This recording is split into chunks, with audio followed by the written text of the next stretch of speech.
আগের এপিসোডে আপনারা দেখেছেন আমরা রামপুরহাট থেকে ট্রেনে চড়ে পৌঁছে গেছিলাম বোলপুর শান্তিনিকেতন। আপনারা যারা কলকাতা থেকে শান্তিনিকেতন আসবেন, হাওড়া বা শিয়ালদা থেকে অনেক ট্রেনই পেয়ে যাবেন। এই ট্রেনগুলোর সব ডিটেলস আমি ডিসক্রিপশন বক্সে দিয়ে রাখলাম। আজকের এপিসোডটা থাকছে সম্পূর্ণ কঙ্কালীতলার ওপর। এই কঙ্কালীতলার ইতিহাস কী আছে এবং এইখানে এসে আপনারা মন্দির ছাড়াও আর কি কি দেখতে পারেন, এই সব কিছু তুলে ধরছি আমার আজকের এই ভিডিওর মাধ্যমে। তো এখন ঘড়িতে বেজে গেছে 11:30, ঠিক আছে, বেলা 11:30, একটু উঠতে দেরি হয়ে গেল। আর আমরা এখন যাবো হচ্ছে কঙ্কালীতলা। তো কঙ্কালীতলা আমরা কীভাবে যাচ্ছি, এখানে টোটোতে বলছে এই 200 টাকা চাইছে কঙ্কালীতলা যাওয়ার জন্য। তো আমি ভাবলাম যে বাসে করে যাই। তো দেখি এখান থেকে বাস আছে, এই যে এই স্ট্যান্ডে আমি এই মোড়টায় দাঁড়িয়ে আছি, ঠিক আছে, মোড়ে দাঁড়িয়ে বাসের জন্য খোঁজ করছি। তো আজকের জন্য তাই আর দেরি না করে এই কঙ্কালীতলা বাস স্ট্যান্ডে তো আমি আর বাসের জন্য ওয়েট করলাম না, কারণ বাস কখন আসবে না আসবে তার ঠিক নেই, দেরি হয়ে যাবে। 1 ঘন্টা যাই হোক, তো আসা যাওয়া নিয়ে 300 টাকা নিচ্ছে দাদা। আচ্ছা আচ্ছা, ঠিক আছে। তো এই হচ্ছে সুরভি গেস্ট হাউস, দেখে নিন। এই সুরভি লজেই আমরা থেকেছিলাম। হ্যাঁ, যাই হোক, আমরা টোটোটা নিয়ে নিয়েছি। 300 টাকা নেবে আসা যাওয়ার নিয়ে, ওয়েটিং চার্জ দিয়ে 300 টাকা।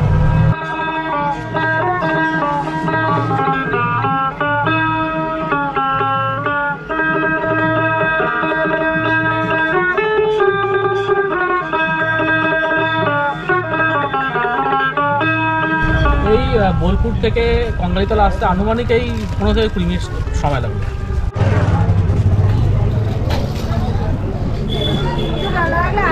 যখন আপনারা ঢুকবেন ভেতরে তখন এই 10 টাকার একটা পার্চি আপনাদের দেবে, এটা 10 টাকা আর কি আপনাদের দিতে হবে।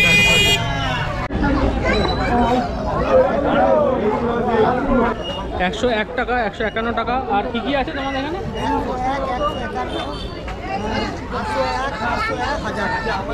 1000 পর্যন্ত আছে। আপনারা 1000 পর্যন্ত এখানে ডালা দিতে পারেন। আমি 101 টাকা ডালা দিলাম। জুতো আপনারা এখানেও খুলে যেতে পারেন বা মন্দিরের ভেতরেও খুলতে পারেন। টাকা কি এসে দেবো? মহামায়া পূজা ভান্ডার, ফোন নম্বরও দেওয়া আছে, দেখুন। আচ্ছা, আপনারা যারা আর কি গাড়ি নিয়ে আসবেন, তো এখানে পার্কিংয়ের সুব্যবস্থা আছে, ঠিক আছে। এই যে মন্দির চত্বরে পার্কিংয়ের সুব্যবস্থা আছে। এর আগে ও আচ্ছা, পড়ে গেছিল না? না, থ্যাংক ইউ। হ্যাঁ হ্যাঁ হ্যাঁ। তো এই যে যারা যারা গাড়ি নিয়ে আসবেন, এখানে পার্কিংয়ের সুব্যবস্থা আছে। মন্দিরের এখানে দেখুন প্রচুর জায়গা আছে, যেখানে আপনারা বাইক যদি নিয়ে আসেন তাহলে বাইকেও আপনারা পার্কিং করে রাখতে পারেন, 4 চাকাও পার্কিং করে রাখতে পারেন এখানে। আর সামনেই দেখা যাচ্ছে বড় লেখা জয় মা কঙ্কালী বলে। আর দেখছেন আজকে রবিবার কতটা ভিড় হয়েছে এই মন্দির প্রাঙ্গণে, প্রচুর লোকের সমাগম হয়েছে। আমি তো এই প্রথমবার আসছি কঙ্কালীতলাতে। আপনারা হয়তো অনেকেই আছেন যে এখানে ঘুরে গেছেন। এখানকার যে মহিমা, এখানকার যে ঐতিহ্য আর ইতিহাস আপনাদের জানা আছে, তবুও আমি আপনাদেরকে বলবো জয় মা কঙ্কালীতলা। দেখুন এইখানে একদম পুরো লোকের লোকারণ্য, মনে হচ্ছে যেন পুরো মেলা বসেছে। আর মন্দির হচ্ছে ওইদিকে, বটবৃক্ষ আছে এখানে। হ্যাঁ, লাইন দিতে থাকো, তুমি লাইন দিতে থাকো।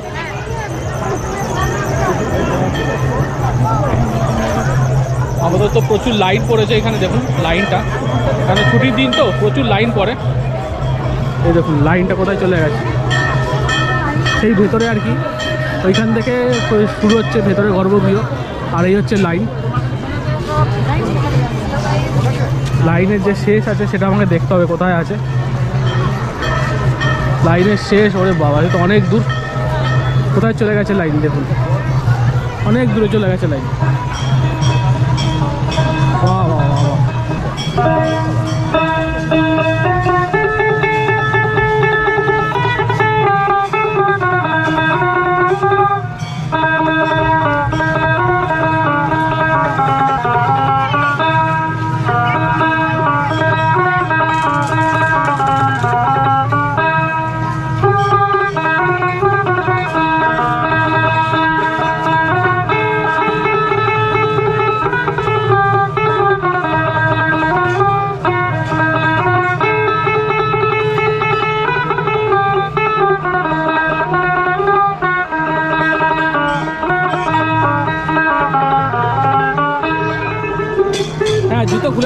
সামনে গিয়ে জুতো খুলে নেবো। আগে আমরা মায়ের পুজো দিয়ে আসি, ঠিক আছে, তারপরে পুরো মন্দির প্রাঙ্গণ ঘুরিয়ে দেখো দর্শক। আর এখানেও তো কোনো পান্ডা নেই, এখানে পুরো সম্পূর্ণ লাইন, যেটা তুমি কালকে বলছিলে যে পুরো সবই হচ্ছে নর্মাল লাইন। নর্মাল লাইন ধীরে ধীরে চলছে, বেশ অনেক টাগিয়ে হলাম। এই জিনিসটাই তো দরকার তারাপীঠে, তাই না? যে নর্মাল লাইন, জেনারেল লাইন যেটা আর কি আছে, কোনো ভিআইপি লাইন নেই, কোথায় ছিল? অনেক কিছু ছিল না। ভাবুন তাহলে যদি জেনারেল লাইনে এরকম ব্যবস্থা থাকে, কোনো যদি ভিআইপি লাইন না থাকে, তাহলে কিন্তু ওই এত গ্যাদারিংও হয় না, মানে অনেকক্ষণ দাঁড়াতে হয় না। দেখুন লাইন কিন্তু খুব ভালোই চলছে। আর এখানে যতই বড় লাইন হোক না কেন, আপনারা মোটামুটি আধা ঘন্টার মধ্যে পুজো দিয়ে দিতে পারবেন। এখন আমরা পুজো দিইনি, কিন্তু মনে হচ্ছে আমরা আধা ঘন্টার মধ্যে গর্ভকে প্রবেশ করতে পারবো। হোক 1 ঘন্টা হোক, এই 1 ঘন্টা লাগুক, অসুবিধা নেই। কিন্তু তারাপীঠের মতন ওই 4 ঘন্টা 5 ঘন্টা লাইনে দাঁড়ানো, না, আমি তো বলবো যে খুব খুব বাজে সিস্টেম তারাপীঠে। এইটার মানে কি বলবো, মানে একদম মানে অতি বিলম্বে বন্ধ করে দেওয়া উচিত এই জিনিসটা। ডালাতে কি কি দিয়েছে একটু বলো। 3 রকমের ফল আছে, হ্যাঁ। মিষ্টি আছে, আলতা, সিঁদুর আর ধূপকাঠি আর ফুল। আচ্ছা, জবা ফুল দিয়েছে, গাঁদা ফুল দিয়েছে, 2 রকমের জবা ফুল আছে, তাই তো? লাল জবা আর এখানে হলুদ জবা, ও বাতাসাও আছে। বাতাসাও আছে। তো সব মিলিয়ে 101 টাকা নিল আমাদের কাছ থেকে।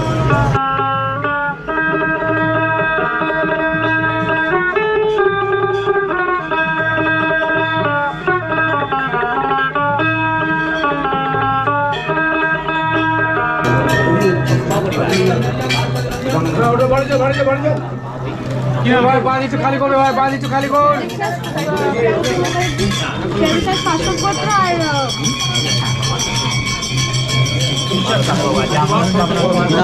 শুভজিৎ দে, মৌসুমী নস্কর দে। সপরিবার সেটা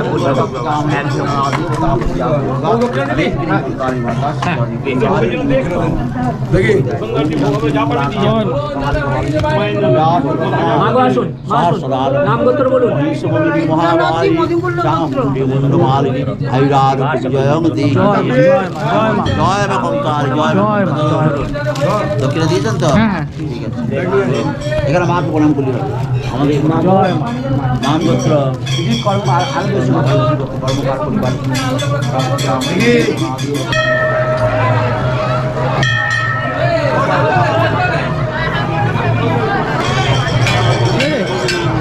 খুব সুন্দর দর্শন হলো, সুন্দর দর্শন হলো, খুব সুন্দর পুজো হলো, দারুণ লাগলো।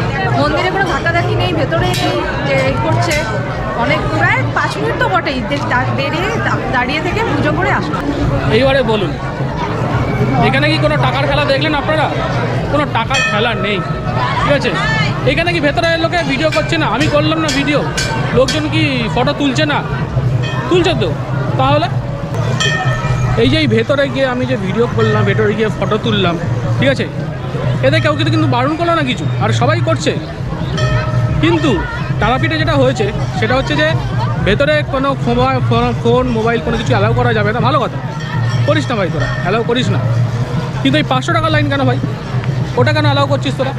সব কিছু কেন জেনারেল লাইন হবে না? এই যে আমার জেনারেল লাইন দেখুন, লাইন পুরো ফাঁকা হয়ে গেছে এখন, ঠিক আছে? সবাই যাচ্ছে, গিয়ে ভেতরে আরামসে ভালো করে পুজো দিই। কতক্ষণ আপনারা দেখলেন যে আমি কতক্ষণ ভেতরে স্টে করলাম ওইখানে গিয়ে। তো এই জিনিসটা কেন হবে তারাপীঠে? যখন কঙ্কালীতলায় জিনিসটা হচ্ছে, তখন তারাপীঠে কেন হবে জিনিসটা? এটাই আমার প্রশ্ন সবার কাছে। এখানে লাইন তো খুব সুন্দরভাবে এগোচ্ছে, ভেতরে তো আমরা দাঁড়াই তো নি, চলমান পুজো হলো, ব্যাস আস্তে আস্তে বেরিয়ে গেলাম। তারাপীঠে যতক্ষণ আমরা স্টে করেছিলাম গর্ব গিয়ে, তার থেকে বেশিক্ষণ স্টে কিন্তু এখানে করেছি আমরা, তাই না? তাহলে ওইখানে যেরকম বিশৃঙ্খলা, ওইখানে লোকে টাকা দিয়ে বিশৃঙ্খলা সৃষ্টি হচ্ছে। তো জয় বাবা রাম, জয় সীতারাম। বাবু জয় সীতারাম। দাদা ভাই আনন্দ করে কিছু, এই হনু সব বাঘ ভালুক ভাল্লু সব সেরেছে না? হ্যাঁ, দেখ দাদা ভাইয়ের কাছে আনন্দ করে খুশি করে কিছু। আমি তো ভাবলাম যে তুই আমার খেতে আসবে, না তাই বললে হয়? আমি ভাবলাম যে এরকমভাবে আসছো, তুই আমাকে খেতে আসবে। আমরা বহুরূপী আনন্দ করে আসি। বহুরূপী আনন্দ করে আসে না? ঠিক আছে দাদা, এটাই হবে। আমার 4টে হনু আছে, এটাই হবে। অনেকে সবার কাছ থেকে নিবে না, দেখবে কত লোক এখানে। আমিও তো একজন হনু, আমাকে কেউ টাকাই দিচ্ছে না, আমি হনুদের টাকা দিয়ে বেড়াচ্ছি।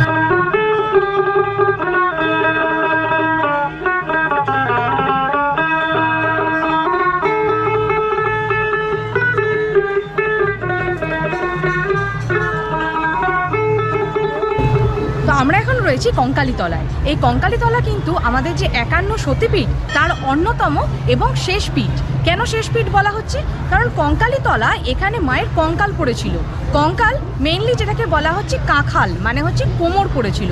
সেটি ভগবান শিবের, নিত্যরত শিবের দেহ থেকে সর্বশেষ অংশ পড়েছিল এখানে। সেই জন্যই এটা হচ্ছে অন্যতম পীঠ এবং শেষ পীঠ। এটা হচ্ছে কঙ্কালীতলা। এই কঙ্কালীতলা, এই যে কুণ্ডটা রয়েছে মন্দিরের ঠিক পেছনে, এই কুণ্ডের ঈশান কোণে, ঠিক ওই জায়গাটায় ঈশান কোণে মায়ের কঙ্কাল বা কাঁখাল পড়েছিল। বলা হয় যে এই কুণ্ডেই নাকি মা প্রস্তরীভূত অবস্থায় রাখা আছে এবং সেই সাথে রয়েছে আরও 5টি ছোট ছোট প্রস্তরীখণ্ড যা শিবলিঙ্গ বা পঞ্চ শিবলিঙ্গ রূপে পরিচিত রয়েছে। এবং মনে করা হয় এই কুণ্ডের সাথে, এই কুণ্ডের জল নাকি কখনো শুকায় না। এটা তো রাঢ়ভূমি, বঙ্গভূমি, বীরভূম এলাকা, এখানে তো প্রচুর রুখা শুখা অঞ্চল। এই অঞ্চলে অন্যান্য পুকুর টুকুর সব শুকিয়ে যায়, কিন্তু এই কুণ্ডের জল নাকি কখনো শুকায় না, বা বর্ষাকালে যখন সব জায়গায় ওভারফ্লো হয়ে যায় সেই কুণ্ডে জলও নাকি কখনো উপচিয়ে পড়ে না। এই জল যে সব সময় নাকি একই রকম উচ্চতায় থাকে। আর এই কুণ্ডের জল নাকি খুব পবিত্র বলে মনে করা হয়। দেখুন এখানে কেউ স্নান করে না, কিছু করে না, অত্যন্ত ভাবে রয়েছে, সবাই মাথায় দেয়। অনেকে নাকি এই জল পানও করেন, মনে করেন যে এই জল পান করলে নাকি অনেক রকমের ঔষধি গুণ রয়েছে। এই কঙ্কালীতলায় মায়ের কিন্তু কোনো বিগ্রহ নেই, এখানে মায়ের একটা ফটো পুজো হয়। এখানে মা বিশীর্ণ চামুণ্ডা রূপে প্রতিষ্ঠিত রয়েছেন। মায়ের যে ঘট স্থাপন বা বেদি রয়েছে না, মনে করা হয় এই বেদির তলায় 108টা নরমুণ্ড রয়েছে। এখানে মায়ের একজন ভৈরব আছেন, তার নাম হচ্ছে রুরু ভৈরব। রুরু কথাটির অর্থ হলো আলো। যিনি এই অন্ধকারের মধ্যে সাধনার মাধ্যমে পথ খুঁজে পেয়েছেন তিনিই হচ্ছেন রুরু ভৈরব। আর রুরু ভৈরবের আর এক নাম হচ্ছে রত্নগর্ভা, তাই মাকে বলা হয় রত্নগর্ভা। মা রূপেও, দেবী রূপেও তিনি পরিচিত রয়েছেন। আর যেখানে সতীপীঠ, যেখানে মা রয়েছেন, সেখানে শিব ঠাকুর থাকবেন না এটা হতে পারে? তাই এখানে যে শিব ঠাকুর রয়েছে ইনি কিন্তু কাঞ্চীশ্বর রূপে পরিচিত। কাঞ্চীশ্বর কেন? এর সঙ্গে কিন্তু এই জায়গাটাকে বলা হয় কাঞ্চি বা কাঞ্চি দেশ রূপে পরিচিত। দক্ষিণ ভারতে যখন আমরা গেছিলাম, এর সাথে দক্ষিণ ভারতে একটা যোগাযোগ রয়েছে। দক্ষিণ ভারতের রাজা ছিলেন রাজা রাজেন্দ্র চোল। তিনি এখানে যুদ্ধ করতে এসেছিলেন, মেইনলি আমাদের গঙ্গাকে দক্ষিণ ভারতে নিয়ে যেতে চেয়েছিলেন। তা এখানে এসে তিনি বিশ্রাম করেছিলেন। তো যুদ্ধক্ষেত্রে যুদ্ধের পর সন্ধ্যেবেলায় তাঁবু ফেলেছিলেন এবং এখানে তিনি শিবলিঙ্গ স্থাপন করেছিলেন। তো তার দ্বারা শিবলিঙ্গ স্থাপিত হয়েছিল বলে এই শিবলিঙ্গ কাঞ্চীশ্বর শিবলিঙ্গ রূপে পূজিত হয়। আপনারা যখন এই মন্দিরে আসবেন তখন দেখবেন যে মন্দিরের যেই ছাদে, ঠিক আছে, সেইখানে যে 51টা সতীপীঠ যেটা আছে আর কি, সেটা কিন্তু পরিষ্কারভাবে লেখা আছে এবং ছবিতেও আঁকা আছে। যেমন এইখানে দেখতে পাচ্ছি যে বিরাটে পদাঙ্গুলি আছে, লঙ্কায় নুপুর আছে, কালিকাশ্রমে পৃষ্ঠ আছে, বারাণসীতে কুণ্ডল আছে। তো এরকমভাবে না যশোরে পানিপদ্ম আছে, নন্দীপুরে হার আছে। তো এরকমভাবে পরিষ্কারভাবে লেখা আছে যে কোথায় কোন জায়গায় মা সতীর কী কী জিনিস পড়েছিল, যে 51টা যে খণ্ড হয়েছিল না, সেই এক একটা খণ্ড কোন কোন জায়গায় পড়েছিল পরিষ্কারভাবে ছবির মাধ্যমে এখানে লেখা আছে। তো আপনারা যারা মন্দিরে যান, মন্দিরে পুজো করেন, অর্চনা করেন, সবারই মনে একটা আশা আকাঙ্ক্ষা থাকে। তো আপনারা যদি এখানে আসেন, এই মন্দিরে আসেন, তো আপনারা নিশ্চয়ই কোনো আশা বা আকাঙ্ক্ষা নিয়ে ভগবানের কাছে আসবেন এবং সেই আশা বা আকাঙ্ক্ষা ইট রূপে আপনারা এখানে বেঁধে যেতে পারেন, ঠিক আছে। যেমন এখানে বাজছে, তো আপনারা এই যে এই গাছটা আছে, এই গাছটার নিচেই অসংখ্য ইট এখানে বাঁধা হয়েছে, যে কারোর আকাঙ্ক্ষা থাকে এইখানে, তো সেগুলো এখানে বেঁধে দিয়ে যায়। আপনারা এসে বাঁধতে পারেন। আবার যখন আপনাদের সেই আশা বা আকাঙ্ক্ষা পূর্ণ হয়ে যাবে, আপনারা এখান থেকে যে কোনো একটা ইট খুলে দেবেন। এখানে কত করে কুপন আছে দাদা? কুপন কত করে আছে? 60 রুপিস ওই মন্দিরে ভোগ প্রসাদ গ্রহণ করার জন্য। গ্রহণ করবে তুমি? দুখানা দিন 60 টাকা দিয়ে আমি কুপন নিয়ে নিলাম। এখানকার যে ভোগ প্রসাদ আছে সেই ভোগ প্রসাদ আপনারা গ্রহণ করতে পারেন এবং ভোগ প্রসাদের স্থান একদম পাশেই। এই যে মন্দিরটা দেখছেন আপনারা, এই হচ্ছে মন্দির। মন্দিরের পাশেই হচ্ছে দেখুন ওইখানে ভোগ প্রসাদ গ্রহণ করা হচ্ছে। তো আমি এই কুপনটা নিয়ে ওইখানে যাব, ওইখানে গিয়ে ভোগ প্রসাদ গ্রহণ করব। প্রথমে পোলাও দিয়ে গেল। পোলাও আপনাদের বেশি দেবে না, অল্পখানি দেবে পোলাও, দেখতে পাচ্ছেন। তো প্রথমে আপনাদের এটাই দিয়ে যাবে, কত না, অল্প অল্প একদম ভালো। ব্যাস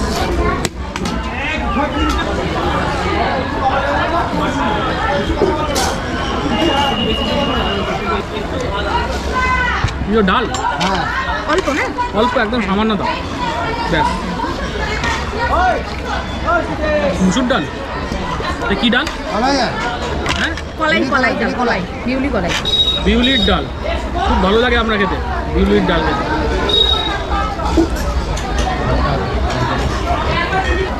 আপনারা যদি কঙ্কালীতলায় আসেন না, যদি হাতে সময় থাকে, এই ভোগ প্রসাদটা গ্রহণ করবেন। যেখানেই যাই আমরা সেখানে কিন্তু এই ভোগ প্রসাদ গ্রহণ করি। এখানে 60 টাকা লাগলো, 60 টাকার বিনিময় এক একজনের আপনারা গ্রহণ করতে পারেন। খাবারের স্বাদ কিন্তু খুবই ভালো আছে, আর গরম খাবার তো সত্যি দারুণ লাগে। একদম গরম গরম খাবার। ফুলকপি গো, ফুলকপি। ভোগের স্বাদ অপূর্ব দাদা, হ্যাঁ দারুণ দারুণ অপূর্ব অপূর্ব।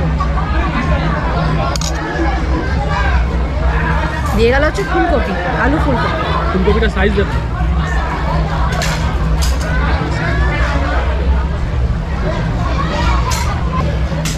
আচ্ছা, এরপরে চাটনি দেবে আমাদের। চাটনি হচ্ছে তেঁতুলের চাটনি আছে, আর পায়েস আছে বোধহয় সবার শেষে, নিয়ে দেখতে পাবেন।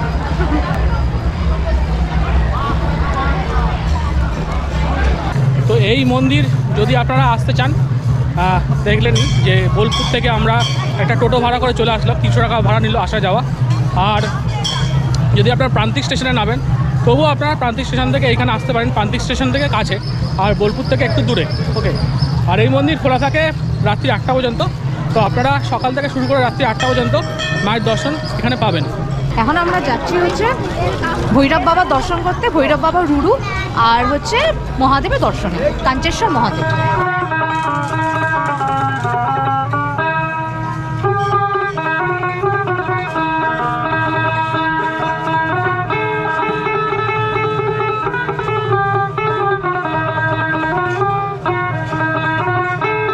এখন আমরা চলে এসেছি রুরু ভৈরবের মন্দির। যিনি কিনা এই রুরু ভৈরব হচ্ছেন যিনি মা কঙ্কালীর সাধনা করেছিলেন এবং সিদ্ধিলাভ করেছিলেন। এই বাস্তুতন্ত্র কিন্তু সিদ্ধিলাভের জন্য বিশেষ উপযুক্ত, কারণ উপর থেকে দেখলে এই বাস্তুতন্ত্রটাকে অনেকটা কচ্ছপাকৃতি মনে হয়, কচ্ছপের মতো। এবং এই সেম বাস্তুতন্ত্র রয়েছে কিন্তু আমাদের দক্ষিণেশ্বরেও। তা এখানে সাধনার জন্য খুব উপযুক্ত স্থান। বর্তমানে তো এত লোকজন আসছে, কিন্তু আগে কিন্তু এত লোকজন আসতো না। এখানে প্রচুর গাছপালা ছিল, গাছপালা কেটে এখন একটু ফাঁকা ফাঁকা হয়েছে, এখন মন্দিরে প্রচুর ভিড় হচ্ছে। আগে কিন্তু এখানে ঘন জঙ্গল ছিল, আর ঘন জঙ্গলের মধ্যে ছিল এই মা কঙ্কালীর মন্দির। তো এখানে নাকি বলতো যে আগে এখানে নাকি কোনো হোটেল ছিল না, কারণ এইখানে এই জায়গাটা এতটাই ভয়াবহ ছিল না। মৌসুমি যেটা বললো যে জঙ্গল ছিল, শিয়াল ঘুরে বেড়াতো, নানা রকম জীবজন্তু ছিল। এছাড়া সাধনার জন্য একবারে উপযুক্ত স্থান এটা। তো এইখানে রাত্রিবেলা অনেক কিছুই মানে অনুভব করা যায় আর কি এইসব জায়গায়। তাই জন্য আগে এখানে হোটেল ছিল না। তো ধীরে ধীরে মানুষের বসবাস শুরু হয় এখানে, তারপরে গাছপালা কাটা হয়, হোটেল তৈরি হয়। তো এইসব ক্ষেত্রে আর কি জনবহুল এরিয়া হয়ে যায় এখানে। তাই জন্য আগে এখানে আমাদের টোটো দাদা বলছিল যে খুব একটা লোক আসতো না এখানে, রাত্রিবাসও করতো না এখানে অনেকে। তো এখানে এখন প্রচুর লোক আসছে, প্রচুর লোকে এখানে এসে পুজো দিচ্ছে। এবং এই মন্দির চত্বরও কিন্তু অনেক ভালোভাবে সাজানো হয়েছে, যাতে দর্শনার্থীরা এসে ভালোভাবে পুজো দিতে পারে। তো আমার কিন্তু বেশ লাগলো এই জায়গাটাতে এসে। তো আমি বলবো যে যদি আপনারা শান্তিনিকেতনে আসেন, তাহলে এই জায়গাতে অবশ্যই আসবেন, আপনাদের কিন্তু খুব ভালো লাগবে। আর এখানে তো আপনারা মাকে দেখলেন, মা নিরাকার, মা এখানে সম্পূর্ণ রকম নিরাকারভাবে অবস্থান করছেন, ঠিক আছে। তা এখানে কিন্তু অনেকে মূর্তি তৈরি করার চেষ্টা করেছিলেন, কিন্তু তাদের কিন্তু ক্ষতি হয়ে গেছে, সেই জন্য তারপর থেকে মায়ের মূর্তি আর কেউ তৈরি করেনি। আর এই যে কঙ্কালীতলা এই মন্দির, এটা কিন্তু শুধুমাত্র হিন্দু ধর্ম না, এখানে বৌদ্ধরাও আসেন, অনেক ভাষাভাষী অনেক ধর্মের মানুষ এখানে এসে পুজো করেন, কারণ যেহেতু মা এখানে নিরাকার রূপে রয়েছেন। আর মায়ের যে মূর্তিটা বা ছবিটা আপনারা দেখলেন, এটা কিন্তু শ্মশানকালী রূপে উনি অধিষ্ঠিত রয়েছেন। আসলে এখানে তিনি বিশীর্ণ চামুণ্ডা রূপে পূজিত হচ্ছেন। এখানে আমি বলতে চাই যে প্রতিটা শক্তিপীঠেরই না 4টে বৈশিষ্ট্য থাকে। সেই 4টে বৈশিষ্ট্য আমি আপনাদের সাথে একটু শেয়ার করতে চাই। সেটা হচ্ছে যে প্রতিটা শক্তিপীঠ যেখানে কিনা দেবীর অংশ পড়েছে, 1, দ্বিতীয় হচ্ছে সেখানে একজন ভৈরব থাকবেন, 2, 3 হচ্ছে একটা নদী থাকবে, আর 4 হচ্ছে মহাশ্মশান থাকবে। এই হচ্ছে শক্তিপীঠের 4টি বৈশিষ্ট্য। তো আপনারা যদি এই কঙ্কালীতলা এই সন্ধ্যের সময় আসেন না, তখন এখানে বেদি মতন করা রয়েছে এবং এখানে আপনারা আরতি দেখতে পারবেন। এটা হচ্ছে কোপাই নদীর তীরের সামনেই এই বেদিটা করা রয়েছে, একদম মন্দিরের পাশেই। আপনারা আসবেন এখানে সন্ধ্যেবেলা খুব সুন্দর একটা আরতি হয়। হ্যাঁ, খুব সুন্দর করে বাঁধানো আছে। আর এখানে 1 2 3 4 5 5খানা বেদি করা রয়েছে এখানে আরতি করার জন্য। তাহলে সন্ধ্যেবেলা যদি এখানে তুমি চলে আসো বা সন্ধ্যেবেলা পর্যন্ত কেউ যদি থাকে, তাহলে কিন্তু আরতিটা দেখে যেতে পারো। একদম। আর মন্দির চত্বরটা কত বড়, টাইম ইজিলি কেটে যাবে, কোনো ব্যাপারই না। তো আমি এটাই চাইব যে এইখানে যে কঙ্কালীতলা যেটা দেখে গেলাম আজকে, আমি আবার জানি না আমি কবে আসবো, যেন এরমভাবেই থাকে, তারাপীঠের মতন যাতে না হয়ে যায়। হ্যাঁ, মানে আমি বারবার একই কথাই বলছি, কারণ তারাপীঠ তো অনেক দিন ধরেই যাচ্ছি, মানে খুব একটা ভালো লাগলো না আমার, মানে এতটা ব্যবসার জায়গা হয়ে গেছে না ওখানে আমার, মানে সত্যি, মানে আপনারা আসবেন, আপনারা দেখবেন, ঠিক আছে, আপনারা কিছু বলতে পারবেন না। আমি ওই শ্মশানের মধ্যে ঘোরাঘুরি করছিলাম আর এই ক্যামেরার সামনে বলছিলাম ব্যাপারগুলো, একজন আর কি আমাকে প্রোটেস্ট করলেন, হ্যাঁ ভাই তুমি কি বলছো, এই করছো, তার সঙ্গে তর্কাতর্কি হয়ে গেল, দেখলেন আপনারা, ঠিক আছে। তো এই জিনিসগুলো মানে কী বলবো, আমার ঠিক সহ্য হচ্ছে না, কিন্তু কিছু করারও নেই। হ্যাঁ, তো তারাপীঠ আসতেই হবে, এসবগুলো দেখতেই হবে। শান্তিনিকেতন থেকে যেই টোটো ভাড়া করে আমরা চলে এসেছিলাম কঙ্কালীতলায়, সেই টোটো করেই আমরা সোজা চলে আসলাম সোনাঝুরির হাটে এবং এই সোনাঝুরির হাট ঘুরে আমরা সম্পূর্ণ শান্তিনিকেতন ঘুরেছিলাম। সেই ভিডিও আসছে পরের পর্বে। আমি বুঝলাম না ব্যাপার, কে বলে মানুষ মরে, এই মানুষ মরিলে বলো বিচার হবে কার, এই মানুষ মানুষ মানুষ মানুষ, এই মানুষ মরিলে বলো বিচার হবে কার, আমি বুঝলাম না ব্যাপার, কে বলে মানুষ মরে, আমি বুঝলাম না ব্যাপার, কে বলে মানুষ মরে, কে বলে মানুষ মরে। বাহ, দারুণ।